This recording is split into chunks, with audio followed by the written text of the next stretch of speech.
ইন্নী আ'লামু মা লা তা'লামুন, আমি আল্লাহ রাব্বুল আলামিন জানি তোমরা তা জানো না। ও মানুষ, একটু চিন্তা করে দেখো, একটা সময় তোমার কোনো অস্তিত্ব ছিল না। তোমার বাবা এবং তোমার মা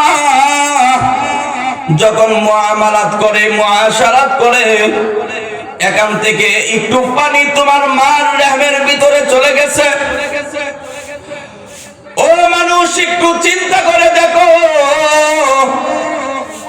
আল্লাহ রাব্বুল আলামিন তোমাকে কত যত্ন করে বানাইছে। ও মানুষ, কিভাবে তুমি আল্লাহ রাব্বুল আলামিনের সাথে নাফরমানি করো রে বান্দা?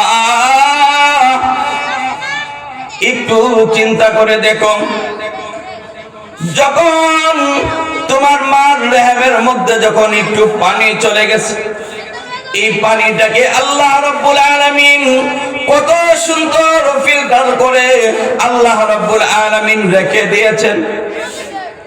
ধীরে ধীরে ধীরে তুমি এই পানি থেকে রে বান্দা আস্তে আস্তে তুমি রক্তে রূপান্তরিত হয়েছ। ও বান্দা, এই রক্ত থেকে আল্লাহ রাব্বুল আলামিন তোমাকে আমাকে বুঝতে রূপান্তরিত করেছে।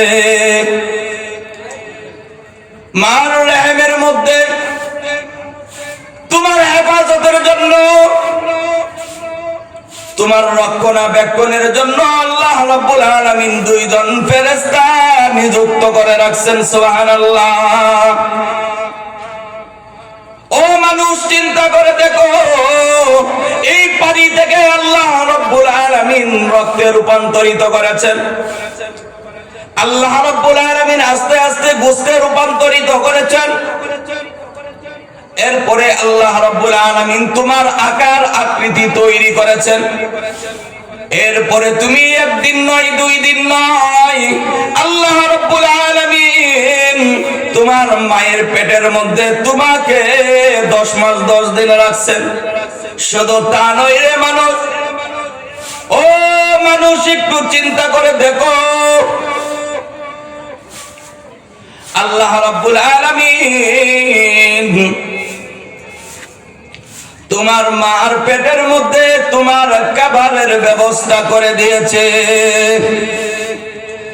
ও মানুষ, তোমার এই জবানটা আল্লাহ রাব্বুল আলামিন কেন দিয়েছে? একমাত্র আল্লাহ তাআলার নাম নেওয়ার জন্য, আল্লাহ তাআলার প্রশংসা করার জন্য আল্লাহ রাব্বুল আলামিন তোমার এই জবানটা বানাইছে। যখন তুমি তোমার মার ঘরের মধ্যে ছিলে, আল্লাহ রাব্বুল আলামিন ইচ্ছা করলে তোমাকে মুখ দিয়ে খাওয়াইতে পারতেন, কিন্তু আল্লাহ রাব্বুল আলামিন তোমাকে মুখ দিয়ে খাবার দেয় নাই। তোমার নবীর সাথে তোমার মার একটি লাইন আল্লাহ তাআলা তৈরি করে দিয়েছেন। এখান থেকে এই তোমার খাবার তোমার পেটের মধ্যে চলে যাইত। ও মানুষ, একটু চিন্তা করে দেখো, যখন তুমি দুনিয়ার জমিনের মধ্যে তুমি যখন আসলা, তোমার বয়স যখন 7 দিন, তোমার মা তোমাকে নিয়ে যখন রাতে বেলা ঘুমাইল, রাত যখন 3টা হয়ে গেল, গভীর রাত, যখন তোমার মা যখন তোমাকে নিয়ে ঘুমাইল, তোমার আশপাশে যারা ছিল তারাও যখন ঘুমিয়ে পড়লো, হঠাৎ করে তোমার মার হাতটা তোমার বুকের মধ্যে চলে গেছে। ও মানুষ, একটু চিন্তা করে দেখো, তোমার জবান দিয়ে আর কোনো কথা আসে না, তোমার জবান দিয়ে কথা বাইর হয় না। এমন এক পরিস্থিতির মধ্যে তুমি তোমার মাকে তুমি বলতে পারো না, মা তোমার হাতটা সরাও, তোমার হাতের জন্য আমি শ্বাস নিতে পারছি না, তোমার হাতের জন্য আমার কষ্ট হচ্ছে মা। ও মা, তোমার হাতটা সরাও। তোমার বলার আর কোনো শক্তি নাই, বলতেও তুমি পারবে না। কুদরতি ভাবে আমার আল্লাহ কুদরতি ভাবে ফেরেশতার মাধ্যমে তোমার হাতটা, তোমার মার হাতটা তোমার বুক থেকে সরায়া দিছে। বলেন সুবহানাল্লাহ। ও বান্দা, এত কিছু পাওয়ার পরেও কেমন করে তুমি আল্লাহ রাব্বুল আলামিনের সাথে তুমি নাফরমানি করো? ও বান্দা, তোমাকে আল্লাহ রাব্বুল আলামিন দুনিয়ার জমিনে পাঠাইছেন, মনে করিও না তুমি চিরদিন থাকবা। একটু চিন্তা করে দেখো, তোমার পূর্বপুরুষ যারা আছে তারা কোথায়? যারা আসছিল তারা আজ কোথায়? তারা দুনিয়ার জমিনের মধ্যে নাই, তারাও চলে গেছে। ও মানুষ, তুমিও দুনিয়ার মধ্যে চিরদিন থাকতে পারবে না। আল্লাহ রাব্বুল আলামিন বলেন, মানুষরে তোমরা যতই তাল বাহানা করো না কেন, তোমরা চিরদিন দুনিয়াতে থাকতে পারবা না। আমি আল্লাহ রাব্বুল আলামিন তোমাদেরকে অল্প সময় দিয়ে আমি আল্লাহ তাআলা তোমাদেরকে জমিনের মধ্যে পাঠাইলাম। আমি আল্লাহ তাআলা তোমাদেরকে জমিনের মধ্যে পাঠাইলাম। তবে মনে রাখবা, আমি আল্লাহ তাআলার কাছে চাবিটা কিন্তু রয়ে গেছে।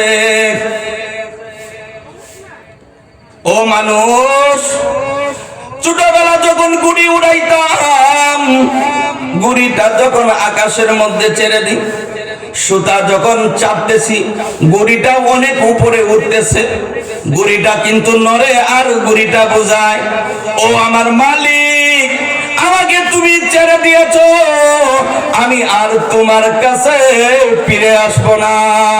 কিন্তু গুড়ি তো জানে না মালিকের হাতে, তার মালিকের হাতে তো নাড়ই রয়েছে, চাবিটা রয়েছে। তার মালিক যখন টান দিবে গুড়ি অটোমেটিক চলে আসবে। ও মানুষ, আল্লাহ রাব্বুল আলামিন আমাদেরকে 2 দিনের জন্য দুনিয়ার জমিনে পাঠাইছেন। এই কারণে ভুলে গেলে চলবে না, আমাদের ভুলে গেলে চলবে না। আল্লাহ রাব্বুল আলামিন অল্প সময়ের জন্য আপনাকে আমাকে দুনিয়ার মধ্যে পাঠাইছেন, কিন্তু এই দুনিয়া থেকে আমার আর আপনার চলে যাইতে হবে। দুনিয়ার মধ্যে চিরদিন থাকতে পারবো না। আল্লাহ রাব্বুল আলামিন বলেন, কাইফা তাকফুরুনা বিল্লাহ, কাইফা তাকফুরুনা বিল্লাহি ওয়া কুনতুম আমওয়াতা ফাআহইয়াকুম সুম্মা ইউমীতুকুম সুম্মা ইউহয়ীকুম সুম্মা ইলাইহি তুরজাউন। আল্লাহ রাব্বুল আলামিন আয়াতের শেষ দিকে বলতেছেন, ও আমার বান্দা বান্দিরা শুনো, আমি আল্লাহ রাব্বুল আলামিন তোমাদেরকে পাঠাইছি কথা ঠিক, কিন্তু দুনিয়া থেকে তোমরা চিরদিন থাকতে পারবা না, দুনিয়ার জমিনে তোমরা চিরদিন থাকতে পারবা না। আমি আল্লাহ রাব্বুল আলামিন যখন মালাকুল মউত আজরাইলকে বলবো, সাথে সাথে তোমরা দুনিয়ার জমিন থেকে চলে আসতে হবে। এই কারণে ভাই ও বন্ধুরা, ও পর্দার আড়ালের মারা, দিলের কান লাগাইয়া শোনো, যা করছো আল্লাহ রাব্বুল আলামিনের কাছে ক্ষমা চাও। তুবু ইলাল্লাহি তাওবাতান নাসুহা, আল্লাহ রাব্বুল আলামিনের কাছে কান্না করে বলো, ও মালিক, যা করেছি ভুল করেছি। ও মালিক, যেই তো বুঝতে পারলাম, ও আমার মালিক, আমার তওবাকে তুমি কবুল করে নাও। আর আল্লাহ রাব্বুল আলামিনের কাছে বলো, রব্বানা যালামনা আনফুসানা ওয়া ইল্লাম তাগফির লানা ওয়া তারহামনা লানাকুনান্না মিনাল খাসিরিন।